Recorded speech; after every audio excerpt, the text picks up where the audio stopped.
Testigo ocular. Ártico y Antártida.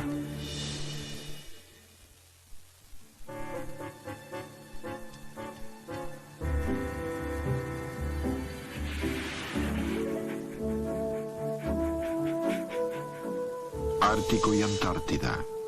Sabemos que son fríos y blancos y que hay uno en cada extremo del mundo. ¿Pero cuál es cuál? Pensamos que son similares. Después de todo, tienen mucho en común. Son los mundos de hielo.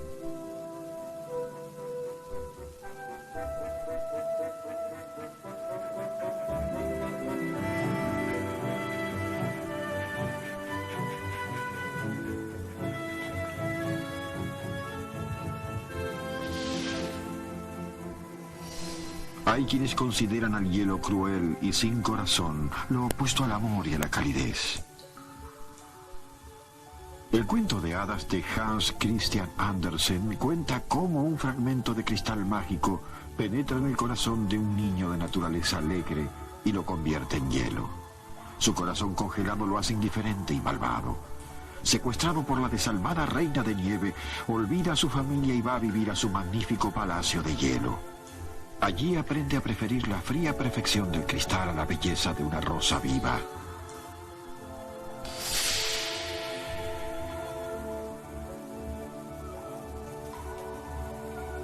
Solo las tibias lágrimas de un amigo querido puede derretir el hielo de su corazón y devolverlo a su personalidad cálida y vivaz.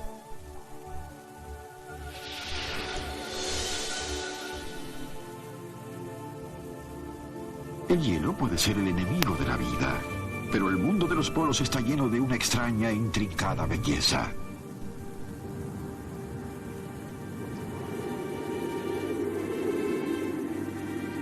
Miles de millones de copos de nieve conforman una lluvia de plumas. Pero así como las huellas digitales, no hay dos iguales.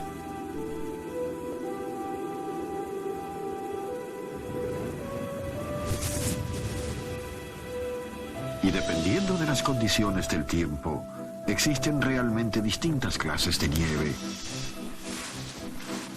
Tal como cualquier aficionado a los deportes de invierno lo puede confirmar.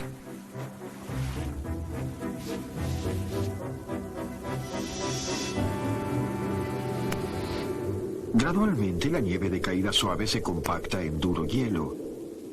En la tierra congelada de ambas regiones polares, esta cubierta de hielo lentamente se dirige al mar.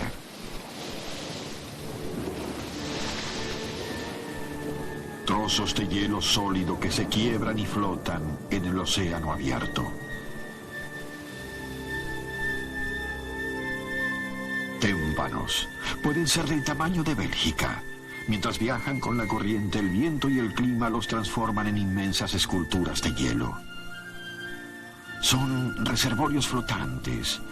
Un témpano de tamaño mediano contiene suficiente agua fresca para abastecer a una familia de 5 miembros por unos 100.000 años.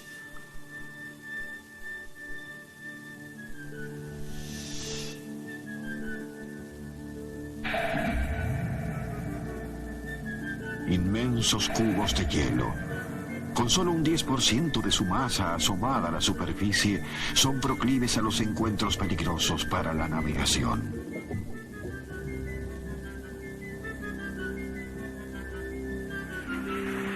Las regiones polares están en la cima y en la base del planeta. Los desechos congelados del Polo Norte son el hogar de los husky. En el sur, en tanto, la Antártida provee su fría morada a los pingüinos. Si dirigen sus brújulas hacia el norte, la aguja comenzará a andar en círculos. La brújula lleva hasta el Polo Norte magnético, pero su ubicación varía. El Polo Norte geográfico de todas las otras partes del mundo permanece firmemente establecido.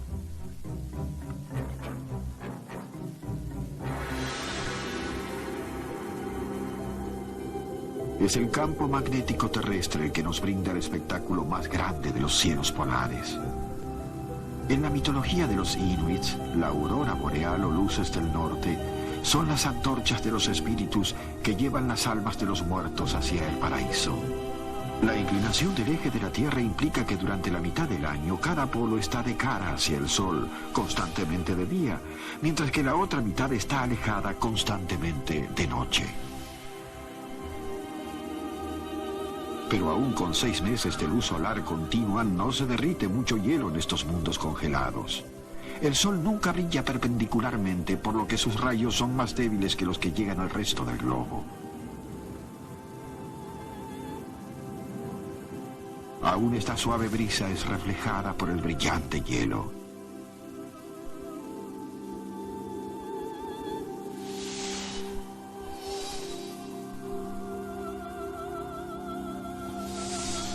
Y durante los largos inviernos no hay rastro del sol. El terno ártico, a pesar de su nombre, se rehúsa a resistir la larga noche del Ártico. Tras el verano en el Polo Norte, viaja para llegar al Polo Sur en hora para el amanecer antártico. Fluctuando en verano casi perpetuo, este pájaro inquieto pasa más tiempo bajo la luz solar que cualquier otra criatura en la Tierra. El terno sabía lo que había al final de la Tierra mucho antes que los europeos, que solo conjeturaban.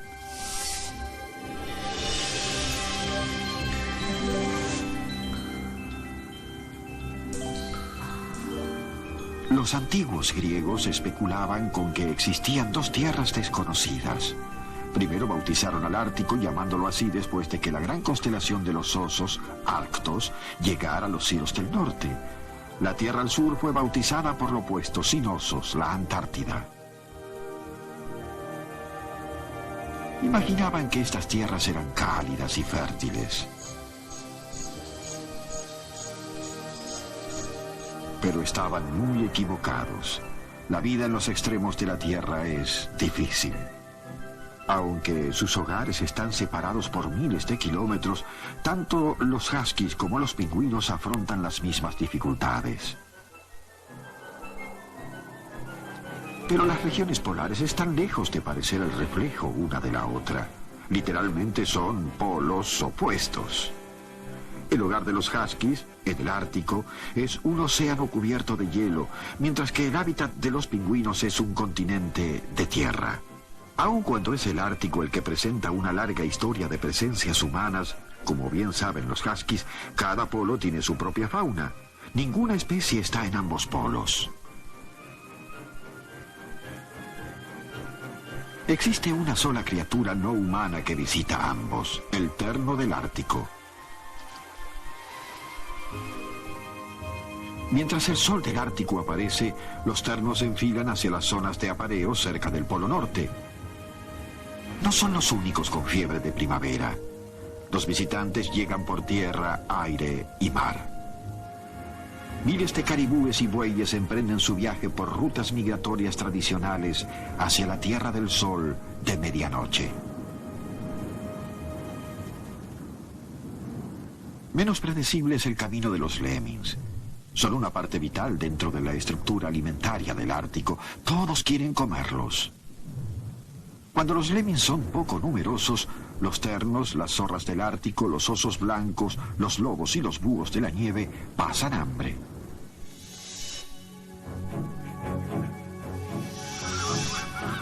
Los visitantes más afortunados son las aves, que con luz solar las 24 horas se pueden alimentar casi todo el tiempo. Solo 8 especies de pájaros viven todo el año en el Ártico y en verano se les unen casi 20 veces más turistas.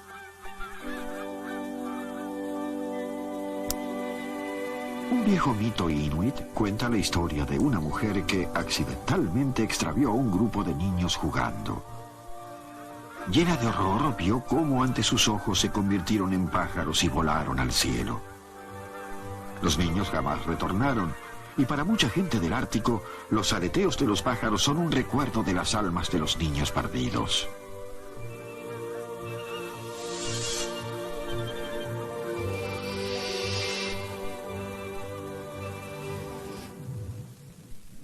Los visitantes estivales del Polo Norte tienen un plan preciso. Deben viajar, comer, aparearse y criar a los pequeños mientras dure el buen tiempo. Llegan al norte para aprovechar la aparición de la primavera en las orillas del Círculo Ártico. Las plantas del Ártico deben hacer lo máximo posible en esta corta temporada de crecimiento. Aquí las plantas pueden hacer fotosíntesis a temperaturas de congelamiento. Tan pronto como hay luz solar y la nieve se va, más de 500 especies de flores silvestres se convierten en una alfombra preciosa de retoños de verano.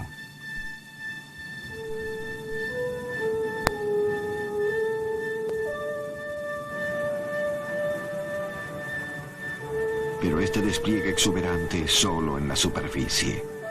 A menos de 30 centímetros de profundidad, la capa de hielo y la tierra están sólidamente congeladas, permaneciendo así a través del verano. Los primeros visitantes humanos no llegaron para el esplendor del verano ártico. En el siglo XVI, los europeos buscaban un camino a través del Polo Norte, un atajo para ir de un continente al otro. Nunca tuvieron éxito, pero encontraron a otros humanos, aún en las regiones más desoladas. Se sorprendieron al encontrar a los inuits abrigados, bien alimentados y bastante adaptados al hogar. Habían triunfado sobre el medio ambiente con una cultura perfectamente adaptada a la vida en el hielo. Las sociedades árticas como las nómades evenki siberianos tienen chamanes, gente que puede llegar a un estado de trance y visitar una realidad paralela. Vuelan hacia un mundo espiritual donde todo, desde los copos de nieve hasta las focas, reciben el mismo respeto. Si los humanos aprenden de su lección, los espíritus de los animales proveerán sus dones.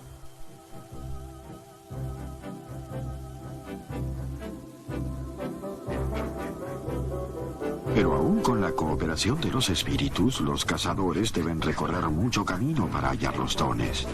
Para los inuits, el problema del transporte se resolvió hace cientos de años con la domesticación de los huskies. Los grupos de perros aún son el modo más seguro y eficiente de cruzar la nieve y el hielo. No se descomponen ni se quedan sin combustible y pueden evitar los peligros. Pueden experimentar si el hielo es fino y hasta las grietas ocultas. Los huskies son maestros en la supervivencia en el Ártico. Pueden dormir a descubierto en la más dura tormenta de nieve. Las capas de nieve solo agregan más a la aislación de su piel. Su espesa pelambre tiene 2 capas y hasta tienen pelo dentro de las orejas. Los huskies están lejos de ser mascotas. Son perros de trabajo, fieros, competitivos. Los ciervos del Ártico usan riendas para desplazar a los trineos. De esta imagen y la del chamán volando a través del aire hacia el mundo espiritual, viene nuestra visión de Santa Claus, el residente más ilustre del Polo Norte. Los servicios postales no parecen tener problemas con las condiciones imperantes. Cada año llegan miles de cartas dirigidas a Santa Claus, Polo Norte, y reciben respuesta.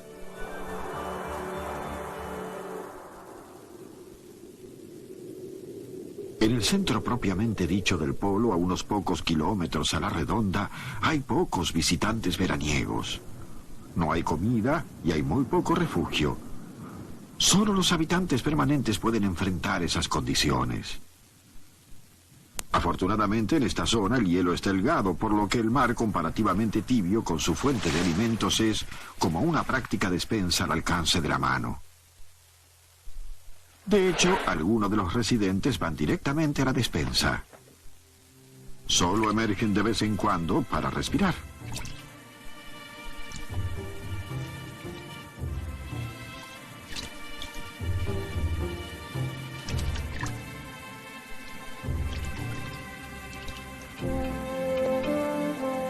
La morsa de Lewis Carroll, en el relato de Alicia, era una criatura más astuta que la variedad ártica común. Habiendo invitado a las ostras a caminar con ella, más tarde se las comió, que es exactamente lo que hacen las morsas, además de devorar enormes cantidades de otros bivalvos. Las comidas abundantes son estrictamente necesarias.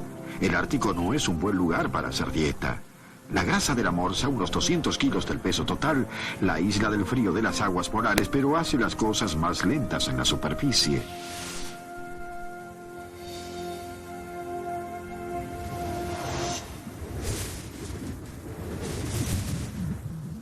Los osos polares saben todos los trucos acerca de la supervivencia en el Ártico. Mantienen una temperatura corporal mayor que la de un humano, aún en condiciones de extremo frío. Los cabellos de su piel son huecos y transparentes, de manera que pueden actuar como mini invernaderos para mantener el calor en el cuerpo. Los osos polares son cazadores de focas. Con facilidad pueden cubrir distancias de 25 kilómetros por día a través del hielo y, a diferencia de la mayoría de los mamíferos de tierra, los osos polares son nadadores incansables. Pueden seguir así días y días. El pelaje externo de su piel se encoge haciendo un ajustado traje de baño. Cavan refugios en la nieve, nidos de hielo en los que los cachorros nacen y se alimentan durante el crudo invierno.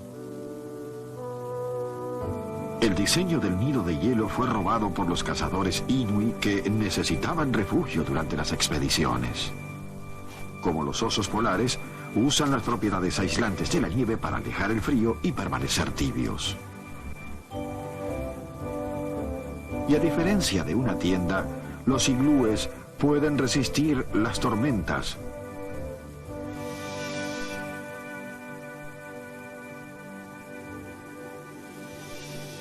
Los humanos tomaron otras técnicas de los habitantes animales.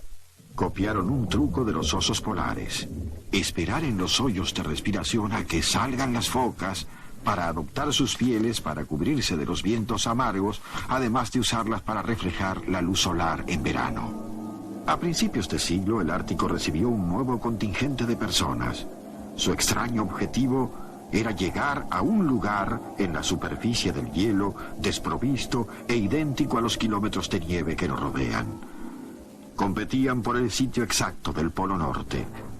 Solo precisos instrumentos de medición podrían decirles cuándo llegarían a destino.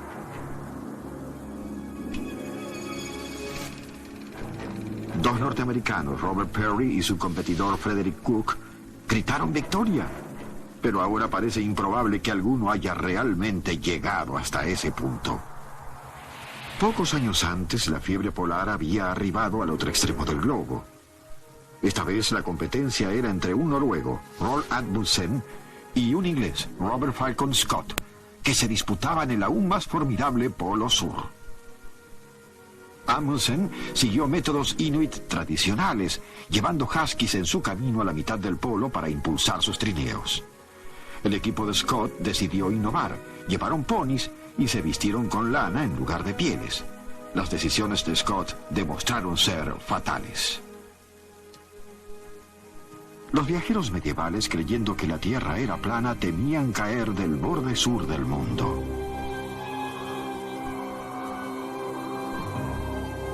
Los visitantes de la Antártida a medida sienten que hicieron exactamente esto, sumergiéndose en un hoyo blanco de furia gimiente y congelada.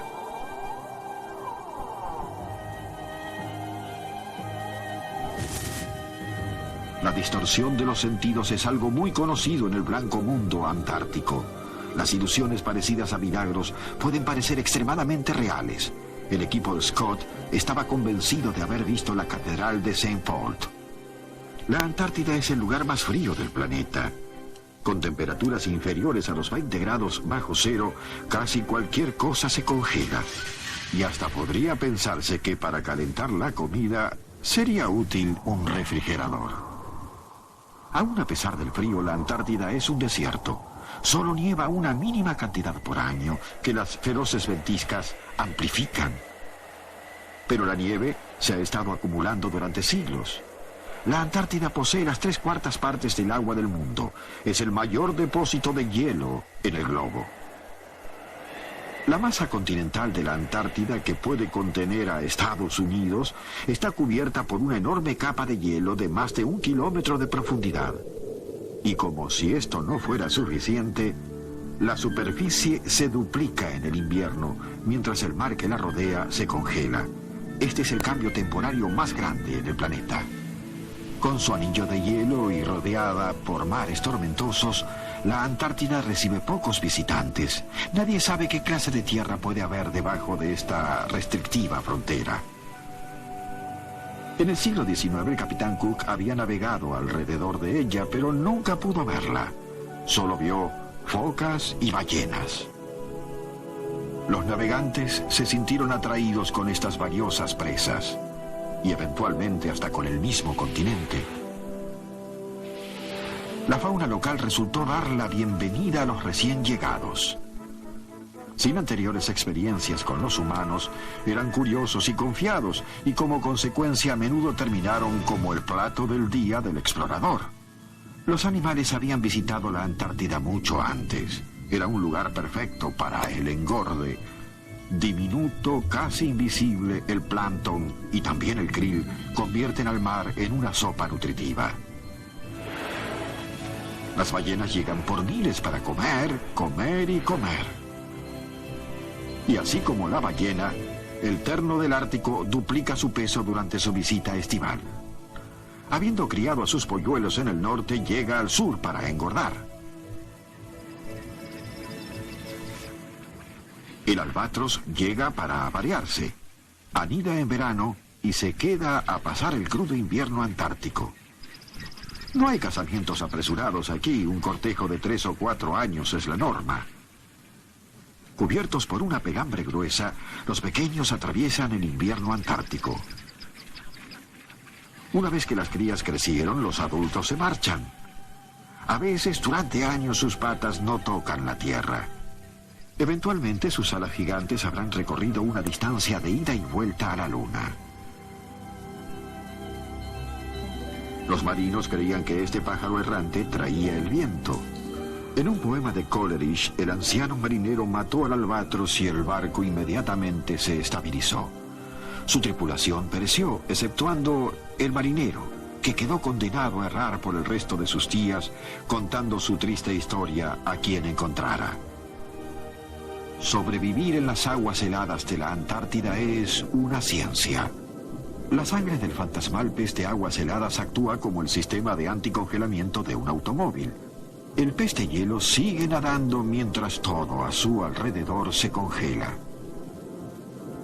Esas pocas superespecies que lograron penetrar en los helados inviernos antárticos tienen baja competencia. El éxito alimenta al éxito. Las focas de Weddell pasan el invierno debajo del hielo. Es más cálido y hay mucho para comer. Para respirar, hacen hoyos. El mordisqueo continuo de hielo juega una mala pasada a su dentadura. El dolor de dientes es parte de la vida. El residente más conocido es el pingüino. Puede parecer la invención de un historietista, pero por supuesto es un pájaro como el terno. Un pájaro que camina y que nada, pero que a diferencia del terno se olvidó de cómo volar. Las patas del pingüino son cortas y su tamaño pequeño reduce la pérdida de calor. El terno necesita aún de las patas largas para despegar. El pingüino pasa mucho tiempo dentro del agua.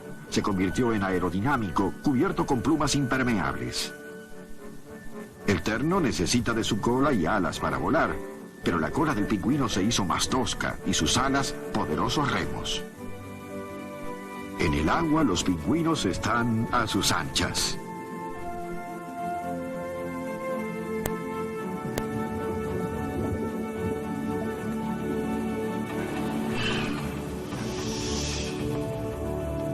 La noche invernal se aproxima.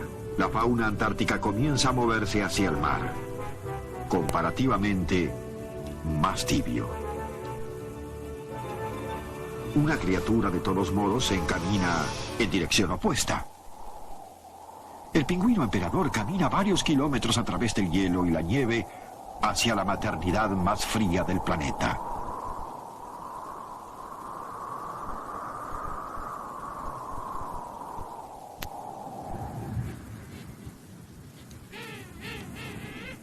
Una vez allí, cada pareja tiene un solo huevo. Y de este cuida a su padre entre las patas traseras. En las familias de los pingüinos es el macho el que se queda a cargo del bebé.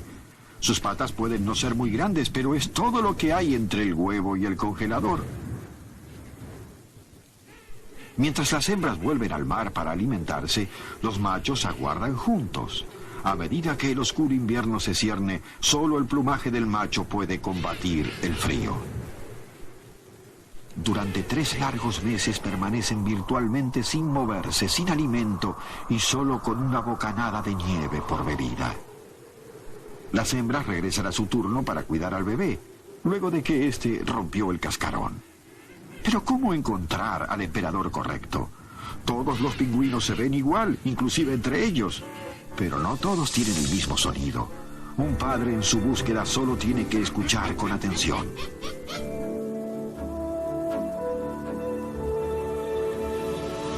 Mientras los pequeños crecen, las familias de pingüinos emperador se marchan de las zonas de los hielos.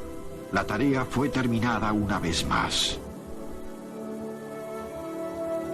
Aunque los dos polos sean tan diferentes, sus escasos sobrevivientes comparten las mismas y extraordinarias características y un nivel único de adaptación. Aun cuando estén separados a miles de kilómetros, ¿podrían los huskies y los pingüinos sobrevivir en polos contrarios? Los competidores de los polos hicieron lo que la naturaleza no había hecho nunca y unieron a estos dos campeones de resistencia. Por un breve tiempo compartieron la Antártida y los huskies tuvieron éxito, aun cuando era más frío que cualquier otro lugar que hubiera en el norte.